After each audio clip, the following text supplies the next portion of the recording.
Alrighty, so today is January 2nd, 2021. I'm out on hike number 5 of my 52 hike challenge. Today I'm just staying at a local park near my house.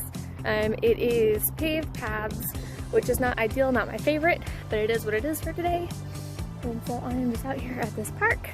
I have been to this park before. I've run this park, I've walked my dog through this park, but I have never been to like this other half of the park. So I'm experiencing it for the first time, and yeah, keep updated. I do want to say there will be some highway traffic because we're passing a state highway. I also want to say that some of you did not get to the end of hike number 4's video because since I have posted that yesterday evening, I have gotten lots of unsolicited advice. So I challenge you to go watch the whole video. I know it's a little long, but it's out there. Speaking of highway noise, so the topic of today's hike number 5 of the 52 hike challenge is Charlie, my dog. I get asked a lot why I don't bring him hiking with me, and there are multiple reasons why. So a little bit of his history. He grew up for a couple years in a shelter, and then he lived in an abusive household for a couple years, and then I got him. When I got him, he was very well behaved, very good boy. He still is, but we've had some challenges to work through. I had an ex whose dog just did not like Charlie, and his dog instigated fights all the time, and it really wore down Charlie's confidence. And then right in the process of me working through the confidence issues, Charlie had a big injury. He tore all of the ligaments through his knee. So the surgery to repair all of these ligaments, well, they don't repair the ligaments, they just fix the leg. So the surgery to fix him is called TPLO, if you want to Google what that is. And it is pretty invasive and pretty extensive. He had to wait a month before he could have the surgery, and then after that he was on a 12-week recovery of bed rest, 12-week bed rest for recovery, and then after that we could start like walking him and getting him back up and running. In the meantime, and right after his surgery, my ex and I, we broke up, so his dog was no longer a factor. But in the process of trying to rehabilitate Charlie's leg out on walks, we were approached by one dog that caused a fight. So that's when I started hiking or walking with pepper spray. Well, fast forward a little while, we were out on another walk trying to rehabilitate his leg, and we were approached by 2 dogs that are both much larger than my 50-pound pit bull, and another fight broke out. So that is the one time that I have used my pepper spray to separate the fight. I was able to get Charlie away, take him to the ER. He was fine.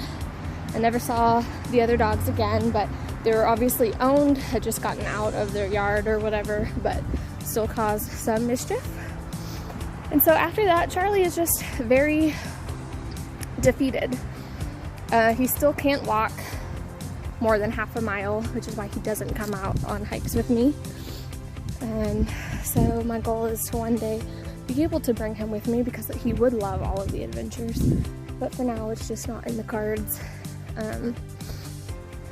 Yeah, so that's why he doesn't come with me. He can't walk very well.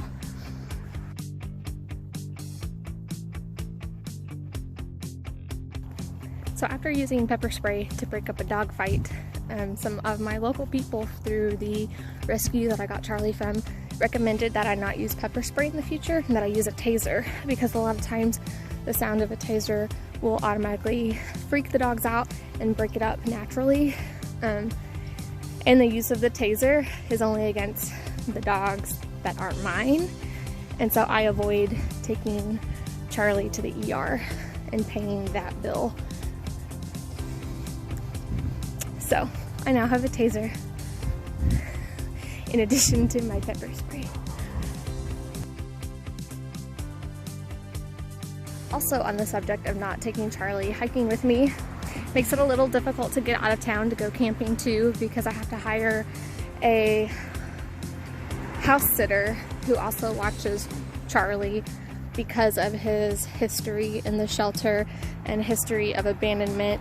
I don't ever want to make him feel like he's not loved and that I'm ever getting rid of him, so I always bring somebody to him versus taking him to somebody. So that's just another challenge when I get out of town. So I don't do it quite as frequently as I want to. And if he was a good outdoor adventure pup, I would probably go camping and hiking every weekend that I'm possibly able to. But again, Charlie care is hard to come by. Can we point out the weather today? Look at that blue sky.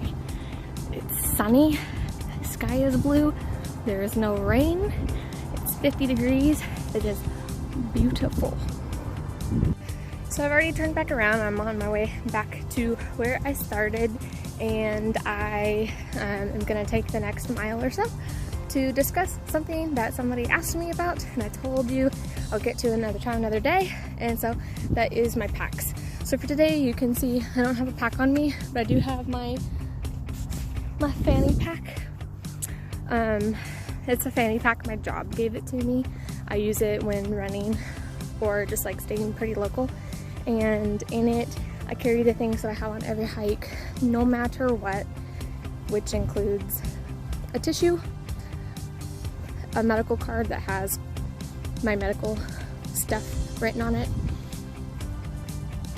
It's got space for my cell phone. It's got my pepper spray. And then there's one last thing. Oh, my car key, of course, yeah. So at a minimum, that's what I carry every single hike. So that's what I have on me now. So before I get any hate on not carrying the 10 essentials for hiking while I'm on these little hikes, I always do a risk assessment to see what I might need while I'm out on a trail. Right now, I'm in the middle of a city. I'm very close to a lot of things. It's cool outside, so I don't feel the need to have water on me. I definitely don't need a snack. I don't feel like I need a first aid kit, yada yada yada yada yada yada. So I don't always carry the 10 essentials, so I just do a risk assessment. As you can tell by hike number 4, where I arrived to the park and changed my mind that the fanny pack wasn't enough and I needed to carry a small day pack, which came in handy because I did get hungry, and there was a snack inside of it, and I had water, so I had something to chase the snack down with. So it's all just dependent on the day and the hike and the reason and the where and the how. So it's just a personal decision of mine not to carry a day pack on every hike. So today is the fanny pack.